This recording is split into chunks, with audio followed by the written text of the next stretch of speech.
Pessoal, bom dia. Estamos aqui hoje em mais uma aula de Direito Constitucional, né? Hoje, dia 16 de junho. Estamos praticamente finalizando aí a nossa apostila 2, tá? Foi uma apostila bem longa, né, gente? Foi uma apostila, salvo engano, deixa eu ver aqui, 97 páginas, né? Hoje, nós estamos aí na página 89, ou seja, bem no final da apostila, né? Faltam menos do que 10 páginas aí para encerrarmos essa segunda apostila. É uma apostila bem completa, né, gente? Foi uma apostila feita aí elaborada com muito carinho, né? Para tentar contemplar de uma forma evidentemente sintética, né? O máximo possível, né? Da nossa disciplina, né? Trazendo aí, igual eu disse desde o início das nossas aulas, aquilo que é mais cobrado nos concursos públicos aí, dos quais eu tenho conhecimento, eu acompanho, né? Então, inclusive, né? Sobretudo aí também em relação à prova da OAB, né? Nós tivemos aí recentemente a primeira etapa da prova da OAB, que tem sido muito comentada, né? Porque todo mundo falou que foi uma prova bem puxada, né? Ou seja, o sarrafo está apertando, né? Cada vez mais, porque é lógico, né? É óbvio que à medida que eles vão elaborando a prova, eles vão criando questões mais mirabolantes, mais difíceis, né? E também, né, lógico, óbvio, tem uma cobrança muito grande aí em cima da OAB, porque o mercado, sobretudo de advocacia, ele é muito saturado, está muito saturado, né? Muito inchado, então a tendência é que eles queiram, né, que esse mercado fique cada vez mais enxuto e, obviamente, com profissionais de qualidade, né? O objetivo também é esse, porque há muitas reclamações aí de perda de causas, né, em razão de desconhecimento técnico, né? No direito civil, né, a gente chamaria aí de culpa, né, imperícia, e realmente tem, né? O mercado de advocacia é muito inchado, mas realmente a gente vê que existem muitos profissionais aí despreparados, infelizmente. Claro que existem muitos profissionais muito bem preparados também, né? Então, é nesse sentido aí que a gente vai encarar aí a nossa disciplina, né? A disciplina de direito constitucional. Igual eu falei também no início das nossas aulas, essa disciplina de Constitucional 1, né, abarca aí, os direitos fundamentais, né, os direitos sociais, é uma disciplina extremamente, né, cobrada em concurso público. Todo concurso, essa pode falar que é unânime, né, que é uma disciplina que para todos os concursos públicos ela é cobrada. Por que eu falo que é unânime? Porque às vezes você vai fazer um concurso para procurador de município, não vai cair lá processo penal, não vai cair direito penal, eventualmente, né? Mas vai cair direito constitucional, indubitavelmente, né? Você vai fazer um concurso para delegado, vai cair direito constitucional. Para juiz, direito constitucional. Prova da OAB é uma das disciplinas com maior peso, é o direito constitucional. E tem que ser mesmo, né? Por quê?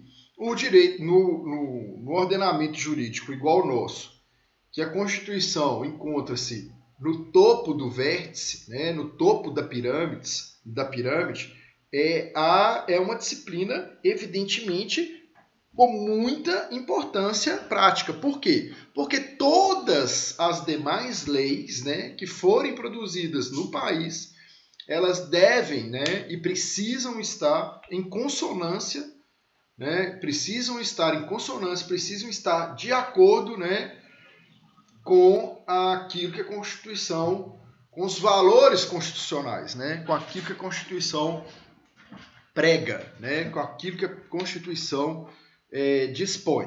Então, é nesse sentido aí que nós devemos ter o nosso raciocínio.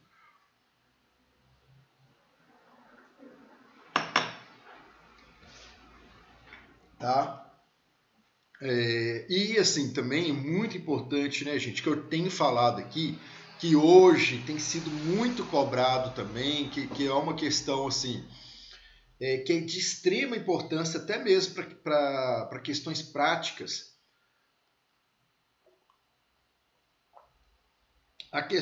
as questões dos tratados internacionais de que o Brasil faz parte. Por que eu estou falando isso? A própria Constituição, né, lá no seu artigo 5º, eu vou procurar aqui, salvo engano, é no parágrafo 3º lá do artigo 5º, peraí, só um instante.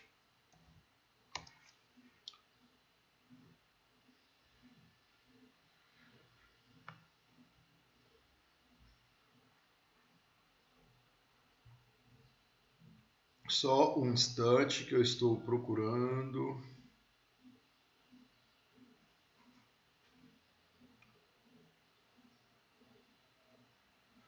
Não, desculpe, é no artigo 2º, né? No artigo 5º, parágrafo 2º da Constituição, olha o que fala. Os direitos e garantias expressos nesta Constituição não excluem outros decorrentes do regime e dos princípios por ela adotados, ou dos tratados internacionais em que a República Federativa do Brasil seja parte. Então, qual que é o significado disso, né? A gente lendo aqui, o que a gente pode extrair disso aqui? É que, né, os princípios e garantias, né, os direitos e garantias expressos na Constituição, ele não excluem outros, né, que sejam decorrentes do regime e dos princípios por ela adotado. Qual que é o regime adotado pela Constituição? É o regime de direito democrático, né? Ou seja, todos são submetidos à lei, né? De uma forma democrática, né? Todos, independentemente de cor, de classe social, de qualquer outra condição, para, né, ter aí acesso aos direitos e garantias da Constituição, a única condição é ser humano, né? É a condição de ser humano. Então, aí o que tem acontecido? Hoje em dia, às vezes, existem alguns tratados internacionais dos quais o Brasil seja parte, que possuem, né, uma legislação que seja aí mais contemporânea, mais abrangente do que a nossa legislação aqui. Então, esses tratados, né, o que se encontra expresso nesses tratados, eles podem, evidentemente, né, ser utilizados para fundamentar questões internas aqui do Brasil. E tem sido muito, e tem sido aí aceito pelas nossas cortes, que inclusive até cita estes tratados, né? Há pouco tempo agora, nós aqui no escritório, nós estávamos trabalhando aí, só para dar um exemplo, né, de aplicação prática disso que eu estou falando. Há pouco tempo aqui agora no escritório, nós estávamos trabalhando com direito de resposta, né, indenização por danos morais, decorrente aí de reportagem ofensiva, e encontramos um julgado do Tribunal de Justiça de Minas Gerais com menção à legislação internacional correlata a este assunto de reportagem ofensiva, direito de resposta. Então, quer dizer, tem sido muito utilizado na prática e é evidentemente,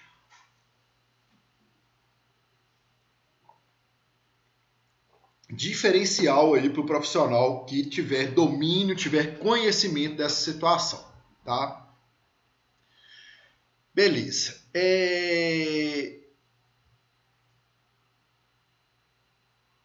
Dito isso, né, gente, vamos lá então para a apostila propriamente dita, né? Vamos começar lá na página 89, nós paramos em noções sobre o Estatuto da Criança e do Adolescente. Então, nós pegamos anteriormente aí as noções do Estatuto do Idoso e agora nós estamos tratando aí sobre o Estatuto do Adolescente, né? O Estatuto do Idoso, como a gente viu, é uma lei de 2003, né? Agora, o Estatuto da Criança e do Adolescente é de 1990, ou seja, apenas 2 anos após a edição da Constituição. Pressupõe, né, consequentemente, ela sendo posterior à Constituição, a gente pode deduzir, a gente pode pressupor aí, né,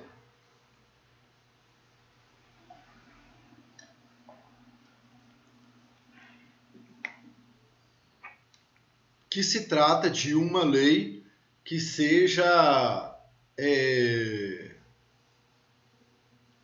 constitucional, claro, né, que esteja aí em consonância com a Constituição, considerando que ela é posterior. Então, vamos lá. O contexto brasileiro, o nascimento da doutrina de proteção integral, né? Então, no Brasil, a partir dos anos 80, por ocasião da redemocratização, as pressões dos movimentos sociais em defesa da infância em torno da Assembleia Constituinte marcaram uma das maiores conquistas pelos direitos da criança, né? A incorporação de uma nova visão sobre a infância na Carta Magna, né? Então, gente, o que acontece? Qual que era o contexto, né? Ainda, né? A gente tem muito a melhorar, né? Mas, sobretudo aí no início dos anos 80, a gente via muita criança, né? Muita criança sendo aí, né, utilizada, né, para no trabalho infantil, né, sendo utilizada para trabalhar, sendo explorada, né, a palavra correta é essa. Por que acontece isso, né, gente? Isso tem todo um pano de fundo, né? Então, se você não tem uma educação de qualidade, né? Se você não tem emprego para os pais, né? Consequentemente, qual que é a consequência disso? É fazer com que os pais tenham praticamente quase que obrigados a colocar essas crianças no mercado de trabalho para ajudar ali na composição da renda familiar, né? Então, é uma situação que, assim, que muitas vezes, a priori, né, a gente vai querer julgar ali a família, julgar o pai ali, a mãe, né, dessa criança, pensando assim, pô, por que o pai e a mãe deixam essa criança na rua trabalhando? Mas muitas vezes é porque ou faz isso ou morre de fome, né? Por quê? Porque o pai não tem acesso a um trabalho, não tem um trabalho, né? A criança ali não tem uma... se o pai está desempregado, consequentemente não tem comida na mesa de casa, né? E se a criança tivesse acesso ali a uma escola integral, por exemplo, em que ela pudesse tomar café, almoçar e tomar o café da tarde, aí seria uma outra situação, mas a gente sabe que também não temos isso no nosso país, né? Então, se torna aí um problema que é de toda a sociedade, né? Não é um problema só daquela família. A gente tem, né? Nós precisamos enxergar os problemas do Brasil como os problemas de todos nós, né? Não podemos individualizar. Por quê? A partir de quando nós conseguimos enxergar os problemas na perspectiva de todos nós, né, a gente vai conseguir aí trabalhar para melhorar essa situação. Tá? Então, na Assembleia Constituinte, um grupo de trabalho, né, ou seja, no grupo de trabalho ali que estava preparando a elaboração da Constituição, essa questão do problema da criança e do adolescente foi amplamente debatido, né? Então, um grupo de trabalho sobre a temática da criança e do adolescente incluiu um artigo na Constituição da República introduzindo a doutrina da proteção integral à criança, preconizada nos tratados internacionais da ONU no direito brasileiro. Então, olha só o que fala o artigo 227, né, que é essa doutrina da proteção integral, que muitas vezes também a gente não entende, né, porque tem muitos questionamentos aí, às vezes, sobretudo quando uma criança comete um crime, aí há uma discussão muito intensa, né, constantemente nós no Brasil estamos sendo aí submetidos a esse tipo de discussão, porque infelizmente, constantemente, crianças e adolescentes estão envolvidos em atividades criminosas. Aí a gente pensa, nossa, é muita proteção para criança, mas tem todo um pano de fundo em razão disso aí, né? Então, a criança está ali cometendo um crime também é uma outra questão que tem que ser amplamente discutida, né? Por que ele está cometendo o crime, né? O que está levando ele a cometer o crime? Qual que é a situação dele, né? A situação da família dele. Então, nós que eu falo, operadores do direito, né? Vocês que são aí estudantes e futuros operadores de direito, e muitos de vocês já trabalham na área, né? Estão aí fazendo estágios em órgãos públicos, em escritórios de advocacia, enfim, né? No mercado de trabalho, nós temos essa responsabilidade de enxergar as questões, sobretudo correlatas ao direito, né, numa perspectiva crítica, né, numa perspectiva mais abrangente do que o senso comum, né? A gente tem o dever, né, como técnicos, de analisarmos numa perspectiva técnica, né? Então, o que o artigo 227 fala? É dever da família, da sociedade, do Estado assegurar à criança e ao adolescente com absoluta prioridade o direito à vida, à saúde, à alimentação, à educação, ao lazer, à profissionalização, à cultura, à dignidade, ao respeito, à liberdade e à convivência familiar e comunitária, além de colocá-las a salvo de toda forma de negligência, discriminação, exploração, violência, crueldade e opressão. Então, vejam bem, né, que aquilo que eu falei anteriormente aqui na nossa aula, né, é dever da família, da sociedade e do Estado. Então, não é apenas uma questão familiar, de âmbito familiar ali, né? Quando temos um problema com uma criança e com um adolescente, nós temos que enxergar esse problema não apenas e tão somente na perspectiva da família, né? Acusar a família, apontar o dedo para a família e julgar a família, né? Por quê? É um problema social, é um problema do Estado. Então, a gente tem que procurar enxergar por que, né, que aquela criança chegou naquela situação, por que aquela família deixou que aquela criança chegasse naquela situação. Então, a gente tem que ver o seguinte, aquela família, né, tá tendo condições de disponibilizar uma saúde adequada para o seu filho, né, uma alimentação adequada, uma educação adequada, lazer, profissionalização, cultura, dignidade, respeito, né? Então, é nesse sentido aí, tá, gente? Porque a tendência que eu vejo muito nas discussões de senso comum é comparação, né? Fazer comparação aí com países de primeiro mundo, né? Em que as crianças têm acesso a uma saúde, alimentação, eles falam assim, nos Estados Unidos, se a criança cometer crime, ela é punida, né? Mas lá o quê? A criança, ela tem acesso a tudo. Então, qual que é o raciocínio? Se ele está tendo acesso a tudo, ele está cometendo crime, ele está cometendo crime é porque ele quer, porque ele tem esse discernimento de que se ele quiser seguir pelo caminho do bem, ele vai seguir. Ele está seguindo pelo caminho do mal, é uma opção dele. E aqui, muitas vezes, vocês imaginam, gente, não é querer romantizar o tráfico de drogas, não. Né? É longe disso, tá? Isso aí é uma discussão muito profunda, né? Mas assim, eu vou falar a minha visão aqui. Eu não estou querendo também imprimir a minha visão em vocês, não. Mas vocês pensem, né? Numa favela brasileira. Não vou falar do estado específico, não. Vou falar numa favela. As condições da favela, né? Quem já teve a oportunidade de estar numa favela aí, esgoto a céu aberto, né? Não tem escola, é violência, tudo, né? Tudo assim. Praticamente ali as pessoas vivem em condições subhumanas, né? Muitos ali não têm as refeições adequadas ali para o dia, né? Tipo assim, ou almoça ou janta, né? É uma refeição por dia. Então, dentro desse contexto aí, né? Aí é uma criança lá. Você chega para uma criança nestas condições, né?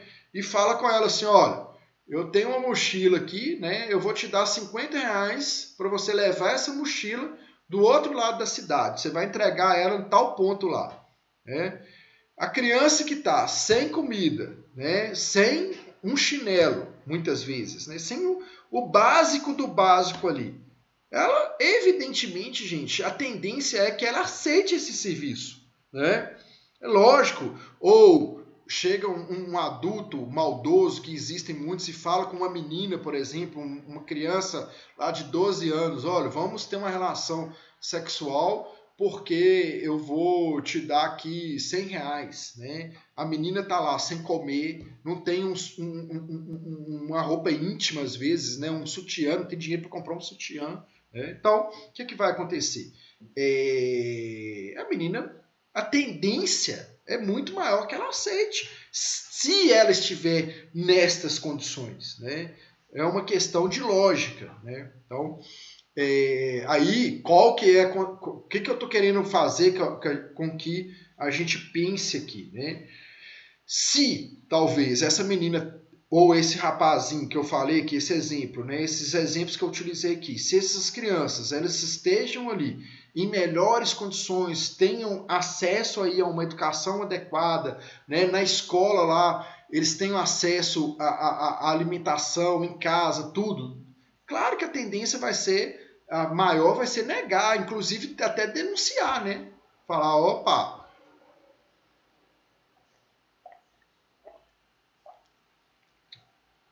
isso que você está me propondo é errado, vou denunciar, né? Não vou aceitar.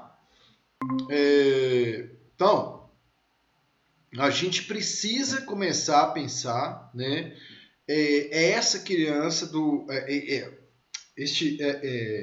essas questões que envolvem criança e adolescente, não só na perspectiva da família ali, né? Mas na perspectiva social e do Estado, né? Estado aí, quando fala Estado aqui, é em todos os âmbitos, né? Estadual, federal, municipal, tá? Então, a Constituição de 88, pela primeira vez na história, né, ela aborda a questão da criança com prioridade absoluta, tornando sua proteção dever da família, da sociedade, do Estado. Então, gente, o que decorre dessa situação, né, deste texto constitucional aqui, deste artigo 227? Decorre que, em todas as questões que envolvem criança e adolescente, né, a gente tem aí a visão de que deve prevalecer sempre o melhor interesse da criança e do adolescente. Então, por exemplo, né, olha que interessante. Quando um casal vai se divorciar, né, o pai está divorciando da mãe, né, ou a mãe divorciando do pai, não interessa, quem que teve iniciativa do divórcio ali. E eles têm uma criança lá de 5 anos. E essa criança já está na escolinha e tal, né? Aí, eles estão discutindo lá a questão de guarda. Aí a mãe fala assim, ah, não, para mim é melhor tal dia. O pai fala, ah, para mim é melhor tal dia, né? Para mim é melhor em tal horário, para mim é melhor em tal horário. Não, não é essa questão que está sendo discutida. A questão é qual que é o melhor interesse da criança, né? Como que é melhor para a criança? É isso que deve ser levado em consideração, né? Neste tipo de discussão. Então, daí decorre todas essas questões, né? Deste artigo 227, que vão decorrer aí questões que são muito utilizadas na prática, né? No dia a dia forense, nós temos aí inúmeras questões, inúmeras discussões, né? Que envolvem aí criança, né? E que devem ser discutidas, devem ser analisadas à luz do melhor interesse da criança, tá? Então, agora a gente vai aí cair para o Estatuto da Criança e do Adolescente, né? Que foi uma lei elaborada, obviamente, tá?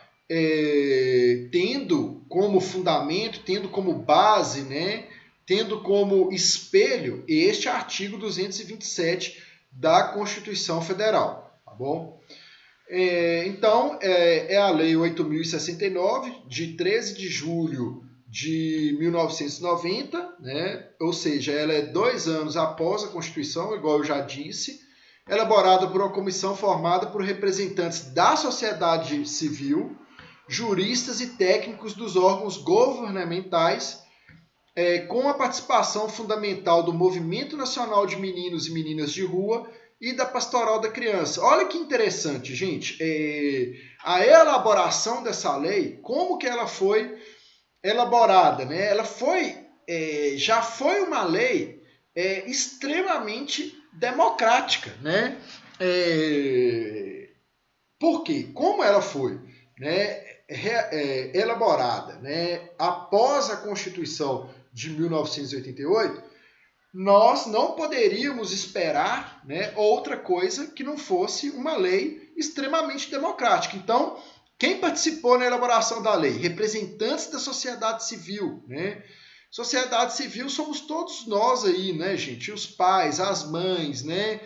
Todas as pessoas que têm aí amplo conhecimento, membros de família, né? Que têm amplos conhecimentos da situação das crianças, né? Juristas, obviamente, né? Técnicos dos órgãos governamentais e com participação fundamental do Movimento Nacional de Meninos e Meninas de Rua, ou seja, de um movimento que sabia a triste realidade desses meninos, né? Por quê? São meninos que viviam na rua, né? E da Pastoral da Criança, né? Que é aí um braço da Igreja Católica que tem esse viés aí, tem como propósito primordial ajudar crianças, né?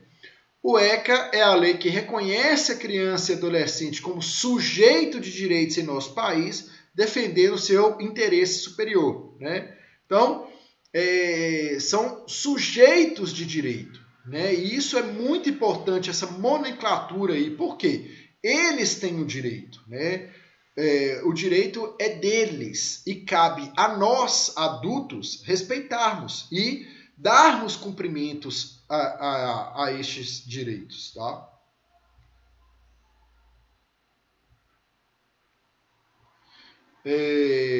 A prioridade absoluta que preceitua o artigo 227 foi reafirmada no artigo 4º da ECA. Olha só, o que fala aí, né? É dever da família, da comunidade, da sociedade em geral e do poder público. Ele repete aí, né? Vem falando de novo aquilo que eu disse antes, gente. Família, comunidade, sociedade em geral e do poder público. Então, não é apenas da família. Quando nós, consequentemente, se nós tivermos conhecimento aí de uma criança que esteja eventualmente sendo explorada sexualmente, não é pensar assim, não é um problema meu, cabe à família ali resolver isso. Não, né? É um problema meu, é um problema seu, é um problema nosso, né? É um problema de todos nós e todos nós temos o dever de zelar pela segurança e integridade dessa criança através de denúncia, né? E procurar aí resolver essa situação, né?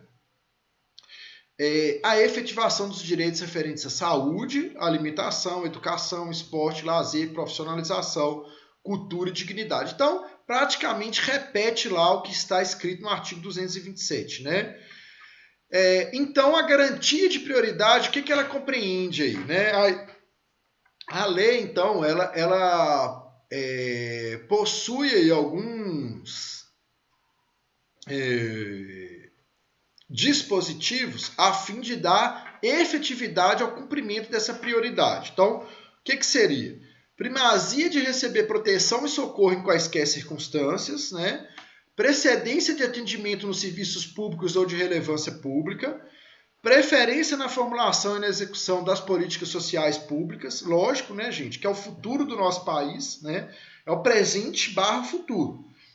Destinação privilegiada de recursos públicos nas áreas relacionadas com a proteção à infância e juventude, né? E isso tudo, gente, igual foi dito, é justamente para dar efetividade aí aos direitos destas crianças e destes adolescentes.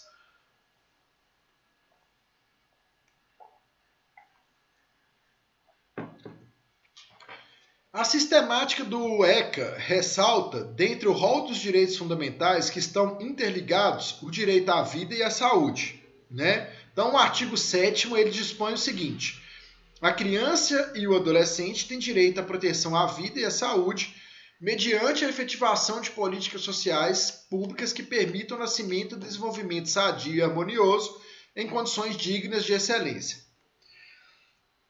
O que isso significa, gente? Esse direito à vida, ele tem que ser enxergado aí dentro de uma perspectiva subjetiva e objetiva, né? Então, incluindo aí, gente, desde o pré-natal, né? Desde antes do nascimento. Então, uma vida digna significa que a mãe, né, a gestante dessa criança, ela também tenha acesso ali à saúde, à alimentação, à tranquilidade, né? Por quê?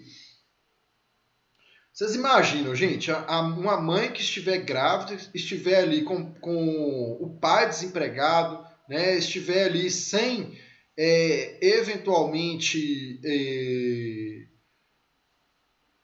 acesso às condições básicas. Então, assim, é óbvio que o filho dela, a criança ali que está no ventre, né? O feto, né? Ele vai sofrer as consequências, né? E, consequentemente, quando nascer, pode nascer com algum problema de saúde ali. Então, isso aí engloba desde essa fase aí de gestação. E depois do nascimento, essa vida aí, ela tem que ser entendida, não é só, né, gente? Tem uma música do Titãs que fala, né? A gente não quer só comida, a gente não quer só bebida, a gente quer comida, diversão e arte. É assim, é uma forma muito interessante de fazer um protesto, né? Porque a vida é muito além do que ali você ter apenas e tão somente, por exemplo, acesso a uma alimentação suficiente para você sobreviver, né? Não, é muito além disso. Então, você tem que ter condições para que você possa, eventualmente, ser quem que você quiser ser, né? É nesse sentido aí que a gente tem que enxergar essa questão da vida, na perspectiva subjetiva, né, e objetiva. Objetiva no sentido de ter condições materiais, né, para o seu desenvolvimento, né?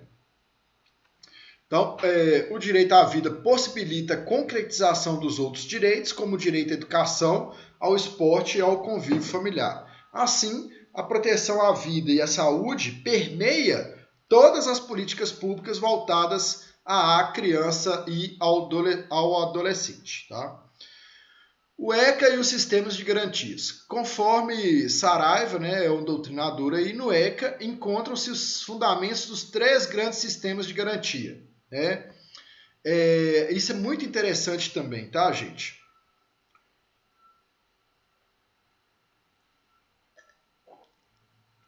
Primário, secundário e terciário. Gente, só uma observação.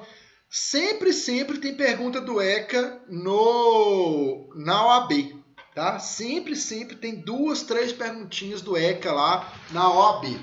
E é uma questão que não é difícil de ter conhecimento, né? É só ler. Por quê? O que permeia aí o ECA? É o melhor interesse da criança, a proteção integral da criança. Então, o aluno tendo essa noção, né, já ajuda muito na interpretação da questão, obviamente, né? Se você vai ler ali uma questão sabendo, né, que o fundamento ali jurídico para aquilo encontra-se na melhor proteção, na proteção integral do sujeito daquele direito, fica muito mais fácil de você visualizar uma resposta ali, de dar uma resposta para aquilo ali, porque você vai analisar sobre essa perspectiva, né? Você vai falar, opa, eu tenho que pensar aqui que a resposta que estiver aqui resguardado o melhor interesse da criança, ela que vai estar correta, né? E sempre tem 3 questões. Aí pode pensar assim, professor, mas 3 questões é pouco. Gente, né, igual eu sempre falo, eu já cansei de ver excelentes alunos deixar de ser aprovado na OAB por causa de uma questão, né? Uma questão. E às vezes o cara, ou a pessoa desanima ali porque pensa assim, nossa, eu errei uma questão. Pode ser às vezes uma questão dessa, tá? Tô batendo aí na OAB porque, como eu disse no início da aula, recentemente nós tivemos a prova da OAB, que foi aí, né, muito comentado, que foi muito difícil, tá? Então, por isso que eu estou falando aqui essa questão da OAB, tá? Sistema primário, né? Refere-se às políticas públicas de caráter universal para atendimento a toda a população infanto-juvenil brasileira, sem quaisquer distinções, né? Então, esse sistema primário diz respeito aí às políticas públicas, gente. Então, o que significa? Quando alguém, né, um candidato, ele vai... Olha só, gente, o que eu estou falando. Agora, né, no próximo ano, nós vamos ter lá as eleições para presidente, né? Então, o que a gente tem que visualizar de cara no nosso candidato? Qual é, né, o seu pensamento relativo às políticas públicas para as crianças e adolescentes, né? Por quê? O que você está pensando para melhorar a situação de vida deste grupo da nossa sociedade, né? Desses membros da nossa sociedade? E, evidentemente, a gente tem que analisar e pensar em que a forma como que você está... essa política pública, o seu planejamento, como que ele será efetivado? Então, por exemplo, se o cara fala lá assim, eu pretendo construir 10 creches em cada município com mais de 100 mil habitantes, 10 creches federais, por exemplo, né? Considerando aí o candidato a presidente, né? Ou a candidata, homem ou mulher, seja ele homem ou mulher. Então, qual que será a nossa pergunta? Vai ter verba para construção? Primeira pergunta, né? A segunda pergunta, vai ter verba para a manutenção? Né? Então, é isso que a gente tem que pensar. Terceira pergunta, né? O que essas creches, o que elas vão disponibilizar ali para nossas crianças e adolescentes, né? Alimentação, educação, né? Que tipo de educação, que tipo de alimentação, né? Então, é isso que a gente tem que pensar, é nessa política pública aí, né? É tipo assim, as nossas escolas primárias, né? Como que vai ser a educação das nossas escolas primárias, né? Como que nós vamos traçar aí a educação das nossas escolas primárias? É nesse sentido que a gente deve pensar aí essa questão do sistema primário, tá? Agora passando aí direto para o sistema secundário, né?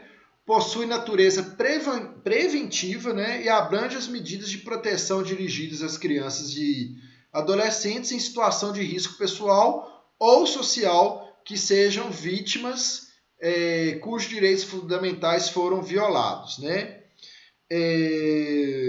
Então, gente, muitas vezes, igual foi falado, infelizmente ainda é recorrente no nosso país a violação, né? Assim, não precisa ir longe não, né, gente? A gente, é lógico, eu não sou contra uma criança trabalhar, uma criança assim, né? Igual é falado. Tem um menor aprendiz aí, é um programa que tem no nosso país que é excelente. Eu falo isso, gente, porque eu fui assessor de juiz 10 anos e nos fóruns, alguns fóruns que eu trabalhei, a maioria dos fóruns, né? Nem todos que eu trabalhei tem esse programa do menor aprendiz, né? Tem esse programa. E assim, o menor aprendiz, os menores, as crianças e adolescentes que são membros, né, que fazem parte desse programa Menor Aprendiz, eles se tornam adultos melhores. Isso é fato, entenderam? Eu lembro num fórum que eu trabalhei na cidade de João Molevade, eu conheci lá, né, uma criança que trabalhou lá como menor aprendiz, que era muito querida lá, né, no fórum, por todos lá. E eu lembro que depois de um tempo, ele, né, cumpriu lá o período que ele passou lá. E eu lembro, depois ele saiu e tal, aí a gente acaba, né, no dia a dia, no correr do nosso dia a dia, acabei realmente assim, não lembrava muito dele e tal. Um dia encontrei com ele na rua, ele estava com um uniforme, né, da melhor empresa da cidade lá, né? Já estava, aí eu conversei com ele um tempão, né? Nós conversamos, ele me reconheceu, lógico, eu reconheci ele, conversamos lá, ele estava com 19 anos, devia ter 19, 20 anos, já estava empregado numa grande empresa, né, na ArcelorMittal, é uma multinacional, né? Quer dizer, passou pelo menor aprendiz e ele me falou que foi importantíssimo para ele essa questão da disciplina, de conhecer lá o trabalho, de saber as responsabilidades de um trabalho, né? Por quê? Você passa por aquele programa, o Menor Aprendiz, aí você tem um horário para cumprir, chega lá, você tem as suas funções para serem desempenhadas, né? Geralmente eles fazem serviço de office boy, né? Um serviço administrativo ali, de entregar alguma coisa, passar algum recado interno ou até para fora ali da repartição que ele está, né? No caso do fórum. Então, assim, e tem que cumprir o horário, tem tudo isso. Então, claro que aprende. E tem, claro, evidentemente, o retorno financeiro. Aí ele pega gosto, porque às vezes ele está com plano ali de comprar um tênis, né? Está com plano ali de comprar um celular. Hoje em dia, todo mundo quer ter um celular legal. Aí ele consegue fazer a meta dele, né? Falar, opa, daqui a 3 meses eu consigo comprar o meu telefone, vou parcelar, ou eu vou comprar meu tênis, enfim, né? Construir os sonhos dele ali, dar efetividade para o sonho dele. Então é muito importante essa questão, né? Agora, se, né, claro, se não tiver acesso a isso, se tiver sendo aí, estando ele, alguma criança ou adolescente em situação de risco pessoal ou social, nós temos aí, né, medidas protetivas no ECA. O ECA dispõe de medidas a fim de amenizar essa situação, remediar essa situação e consertar essa situação, né? Em caso de ação ou omissão, né, da sociedade do Estado, por falta, omissão ou abuso dos pais ou responsáveis em razão da sua conduta. Então, nestes casos aí, há situações em que a gente vai ter que tomar medidas aí para sanar essas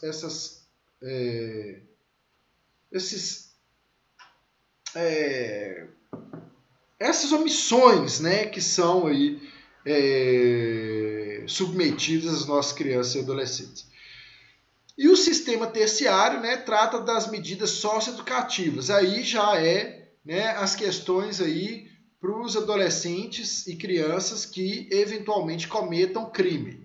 Aí é lógico, gente, que eles também precisam, né, de ter a punição adequada, né? Agora, como muita atenção, né? A punição